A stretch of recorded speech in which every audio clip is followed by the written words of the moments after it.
now, I'm thinking about just growing up in the environment that you grew up in. What type of hurt or trauma did it cause for you, and how did that get in your way from reaching the milestones that you knew that you one day could reach? How did that manifest itself? Yeah, it's it was a lot of trauma, a lot of trauma. For me, more so was the trust, right? Like trust, being able to really trust adults, trust that they're gonna do what they say they're gonna do. Because even as a child, man, I had been let down so many times. Sitting on the edge of the bed, waiting on the cavalry. Oh, I'm gonna come bring you a pizza. Nobody show up. Oh, we're gonna get you out of here. We're gonna get you a bed. Like simple things. When you're young like that, and somebody gives you their word and then they break it or they don't do it, man, it is It's heartbreaking. so demoralizing because you're already looking to these people as, your superheroes because, these adults, this is all you have, and I grew up in a house with, my own grandmother who I honestly looked at me and told me, she said, you ain't never gonna be shit. Not ever. That's it. And to look up as a child and hear those words come from somebody that's supposed to love, respect, cherish, and honor you, a person that have given this esteemed title to, a grandparent, a grandmother, auntie, whomever, to hear those derogatory things come out. Oh, you too black, you too dark, you short, you're not gonna be tall, you're not gonna amount to anything, you're not gonna be able to make this. And I don't know why you hang around these people and you think because you talk white, you think you somebody. So, you internalize all of those things. And I can remember being on a trajectory, but still thinking, man, somebody's gonna show up and tell me that I ain't gonna make it. Somebody's gonna walk in here and tell me I can't come here. Somebody's gonna show up and tell me that I can't do it. And then I started thinking, well, maybe I really can't do it. Yeah, it does look good. And yeah, they do, have all this stuff laid out, but what if I really can't succeed here? What if I'm really not smart enough? What if I do the application and I don't get in? Or what happens if I get in and then I fail out and I got to come back home? Cats already told me. They was like, yeah, we see you when you come back. We going to be right here at the corner store. So, all of those things they do, they just weigh on you, and they weigh you down while you trying to fight through, the rubble and just try to become somebody and build yourself up. And then ultimately that's what I ended up doing. I just had to continue to tell myself, that you got it, you're gonna make it, you can get in here. It's gonna be tough because I didn't have all the grades, right? I didn't have the GPA, I didn't have all the classes, I didn't have nothing. So at that point, it was just a Hail Mary. I didn't know if the school was gonna accept me. I didn't know if I got in, if I was gonna be able to do the work. I mean, I was terrified, but and I still to this day really don't know how we got into the college and got accepted. But that's what I say about our HBCUs, back in the days, and even now, those schools will give our young people an opportunity, right? And this was coming from somebody English student in high school, getting in the fights, going through the neighborhood, getting into trouble with people, and to go there and have an academic career that I could hold my head up about. To say that I made A's for semesters, walked out with a stole, around my neck. Man, I never made grades like that in high school. I didn't know I was capable of making a grade like that in high school. Even down to, I had several internship opportunities. I left South Carolina State and I went to Dallas, Texas, and I did a co-op for a whole year where they paid for me to live in an apartment, gave me a check stipend, a cell phone, a laptop. I mean, I was able to, save money, come back to school, pay my own bills, get an apartment, give my mom some money. So just being in that environment, it changed my life so dramatically until it was unbelievable, and that's why I challenge students today, when I hear people and even adults, so college not for everybody, and there's no guarantees you get a job. And I'm like, I challenge that, because if you go to a hair school, or cosmetology, are you going to study? Yes. Are you going to get a certificate of some sort? Yes. Well, congratulations. You just went to college. Okay. College is about educating yourself Right. after high school. Doesn't matter whether it's 2 years, 4 years, hair school, nail school, you go get HVAC, 8-week dental assistant program. All of that is college. All of it.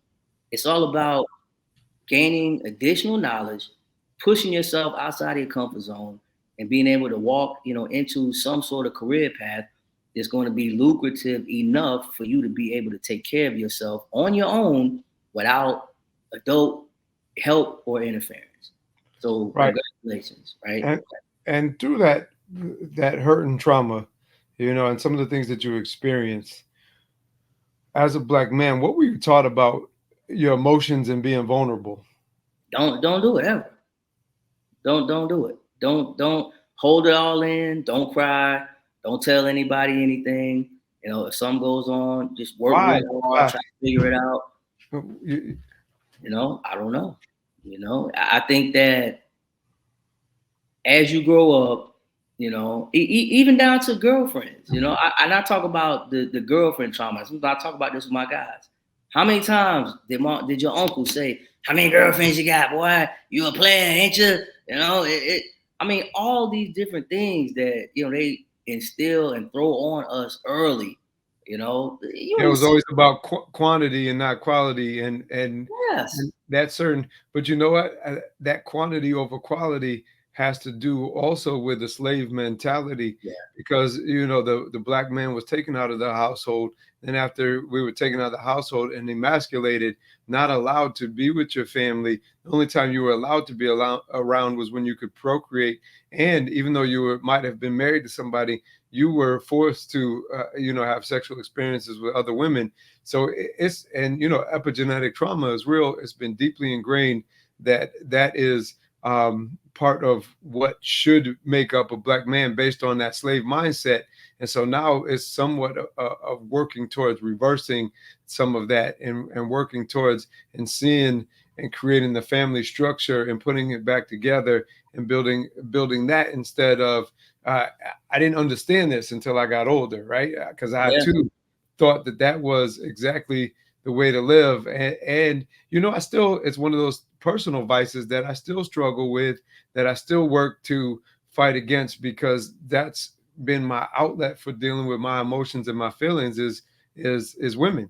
And so, now I try to deal with it differently, and I try to work towards improving, because if you know better, you do better. But it's always it's one of those struggles that we go through. So what did you need to heal? So what helped you heal from some of the things that you went through?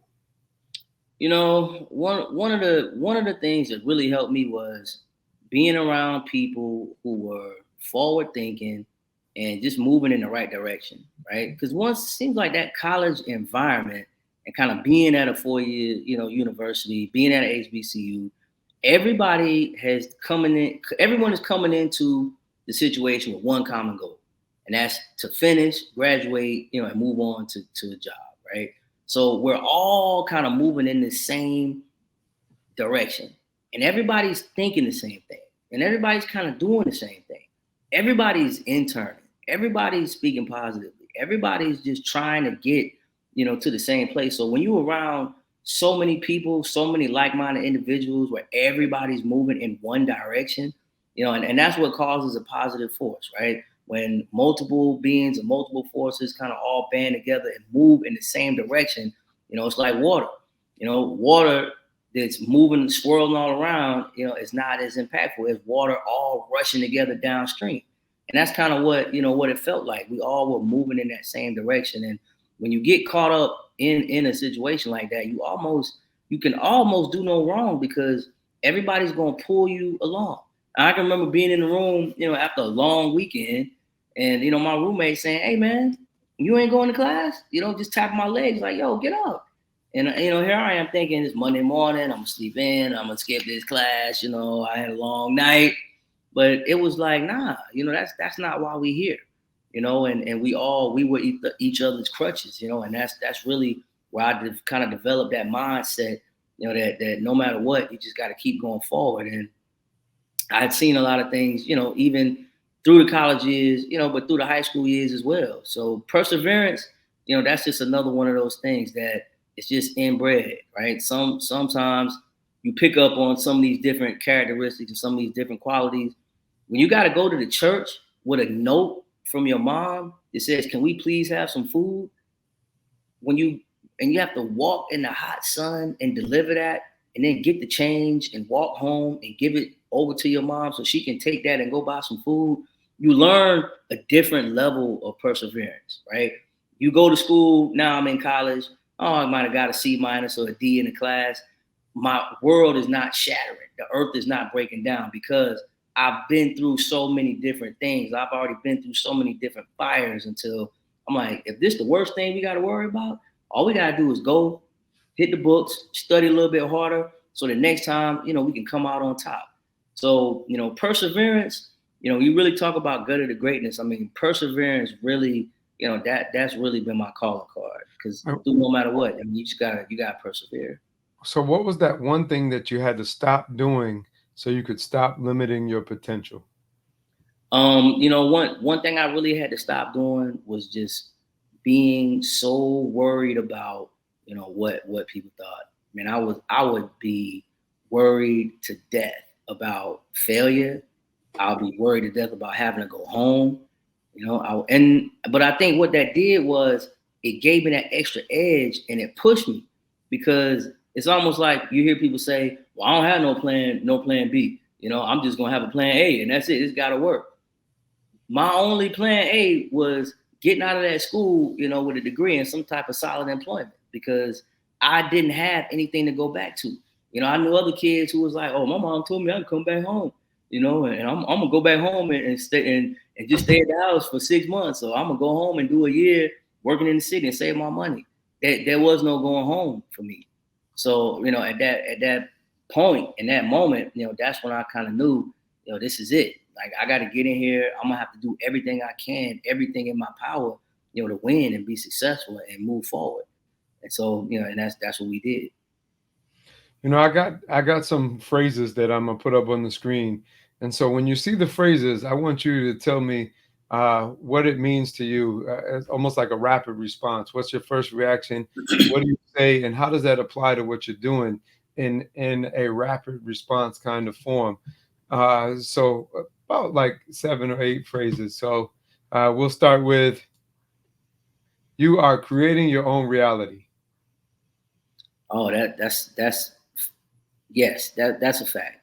Creating you have to create your own reality, and what you do with your time, the people that you hang around, the things that you do for fun, the things that you do on the side, all of those things, whether you know it or not, are building the reality of the world that you're going to be in, and that's dictated and determined by you.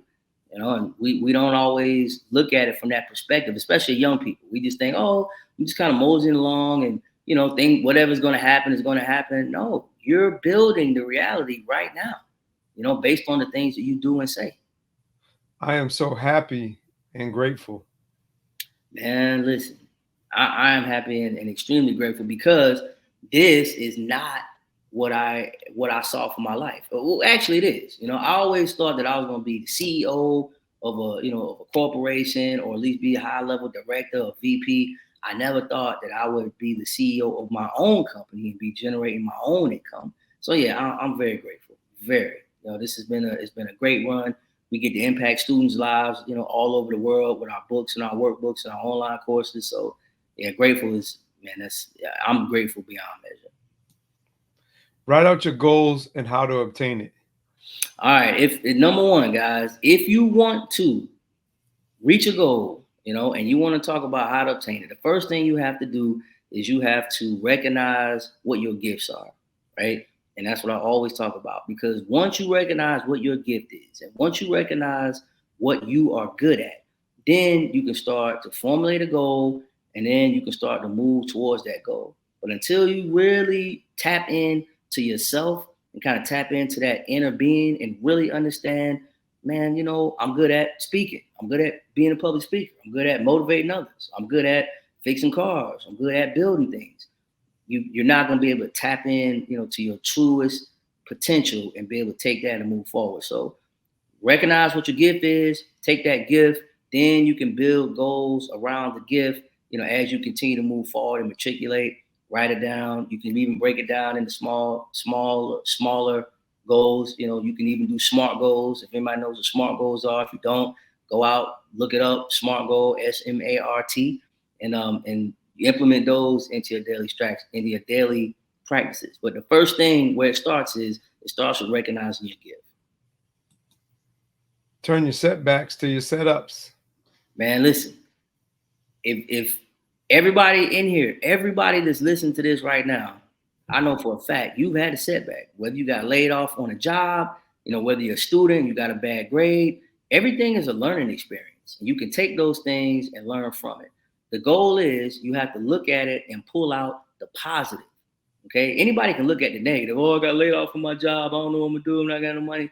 Or you can look at it as, hey, I got laid off from my job. So now I'm gonna look for my next opportunity. It's gonna be a bigger, better opportunity. It's gonna put me in a better situation, and I'm gonna be overall gonna be better off. So always look at the positive when you're dealing with setbacks. And that's how you set yourself up for future success. My memory is a replay of your past. Your imagination is a pre-play of your future.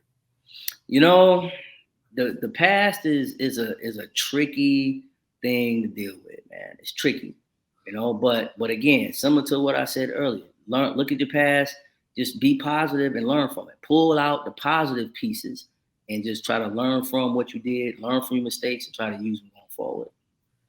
Your company's name is Velocity, and I heard you tell a story that you saw the velocity of a ball, and that it actually is where you came and got the name from. How does that connect to what you're doing? Yeah. So even if you look at our logo, it's all about having velocity and momentum. Is all about upward mobility, upward trajectory. We don't ever want to go backwards, right? We always want to move forward. We always want to, be positive and stay positive. So when you're talking about positivity and you're talking about, upward mobility and trajectory, most of those things symbolize going up, and going up is always a picture of success. It's a picture of, goodness. It's a picture of great things to come. So when I was thinking about the company and how to build it and kind of how to put everything together, I just thought about velocity, because you always want upward mobility and upward trajectory and success. And you always want to be moving forward. If you're not moving forward, then you're just standing still. What are some of the key objectives that you guys are working on, and what do you got coming next? What are you doing as far as just out there so people understand what Marlo and Velocity is really about, and what do you got going on? Yeah. So currently, what we do is we partner with middle schools and high schools, and we allow those schools to purchase programming from us, which our premium online course is a course, and it's called Preparing for Life After High School. And it can be used at any level from 6th grade all the way to 12th grade. So currently we have, we work with probably over 30 schools up until this point. We've probably seen a little bit over 1,200 students in our online platform. We currently have about 250 students that are taking classes with us right now. And those students are learning they're learning topics. It's 21 modules that they're going through. And those modules contain information about college, understanding what college is about. We're talking about overcoming your insecurities. We're talking about decision making. We're talking about time management. So it's a good class about hard skills and soft skills. A hard skill is something like study hard, get a 3.0. But a soft skill might be, who do you turn to when you're in a negative situation and you're trying to get to a positive situation? So we take the students on a story about a young guy who's trying to figure out what to do with his life after high school. And he goes through all of these different things. And in the end, he finds success at the university level. So inside the online course, you have questions, quizzes, and video, as well as audio files where the students can click the audio, they can listen to the information, or they can read the information themselves. But it's a 21 module course. It's all about preparing yourself for life after high school, but we want to start at an earlier stage, 8th grade, 7th grade, 6th grade, 9th grade, so that these students can really have time to work through their high school career, implement some of the strategies that we're outlining in the program, and then by the time they're seniors and they're ready to be successful, they have a tangible physical action plan in their hand of what they're going to do after they graduate from high school. And that could be, again, 2 years, 4 years, whether it's certification or trade. We're going to equip them with the actual action plan so that when they leave high school, they know exactly what they're doing. And when they finish it early enough, they get to bring the information, on to the next grade level. And we have some follow-up system and things in plan as well. So many things we have coming up. In the future right now, we've got a couple of journals that we're getting ready to come out with because we're going to put a little spin on mental health. So we're going to be talking about journaling for students who don't journal. We're going to be talking about journaling for men who don't journal, and journaling for women who don't journal. So just trying to get the family core unit back together and get people more focused and dialed in, on some of those emotions and some of those feelings. So we're working on a parent university as well, where parents are going to be able to go into the online portal and be able to learn things about credit, financial freedom, as well as learn about some of the topics and things that their kids are doing currently in our youth course.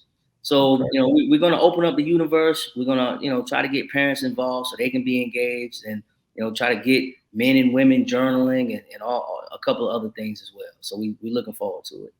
So in about 60 seconds or less, these are your closing statements. Give me 3 things that someone can duplicate to move from their gutter to their greatness. Hey, man, listen, if you want to go from gutter to greatness, okay, the first thing you got to do is challenge yourself. Don't be afraid to take a risk, but challenge yourself. Stop doing what you think is the regular, everyday thing to do. Challenge yourself and push yourself out of your comfort zone. The second thing you need to do is make good decisions. If you slow down, you can always recognize a good decision versus a bad decision. You can look at it, you can see how it feels, you can see how it sounds. Slow down and focus on making a good decision. And I would say the third thing is have the ability to persevere, because guess what? Something's going to happen. The car going to break down, tire going to blow out, lights going to get turned off, somebody may pass away. No matter what happens in life, have the ability to persevere and continue to move forward no matter what. If you focus on those 3 things, you will be able to go from gutter to greatness. No, thank you, brother, for being here today as we kind of close out with a mindfulness minute. What resonates with me, what Marlo and Velocity is doing is something called the 12 Ps. And the 12 Ps, it's all about planning, because what I hear this brother saying is his company is helping kids devise a plan for their lives and showing them the importance of it and putting them on the right trajectory as early as possible. Because if, again, with the 12 Ps, is piss poor planning produces piss poor performance produces pain. And so, again, for those of you who are like, what do you say? Piss poor planning produces piss poor performance produces pain. And so if you think about it, if you don't have a plan, you're planning to fail. And if you don't know where you're going, any road will take you there. So this brother is trying to take young people on a journey to get there. And so I got to give props to him, respect for coming through today, talking about his gutter to greatness story and for the work that he's doing out there, and keep planning and preparing and start living in your greatness. So this has been another episode from the gutter to greatness. Until next time, see you later when you're greater. That's it for today's episode. So head on over to iTunes or wherever you listen to podcasts and subscribe to the show. One lucky listener that posts a review on iTunes will win a chance in the grand prize drawing for a $25,000 private epic VIP day with Dr. Miller himself. Be sure to head on over to guttertogreatness.com and pick up a free copy of Dr. Miller's gift. And join us on the next episode.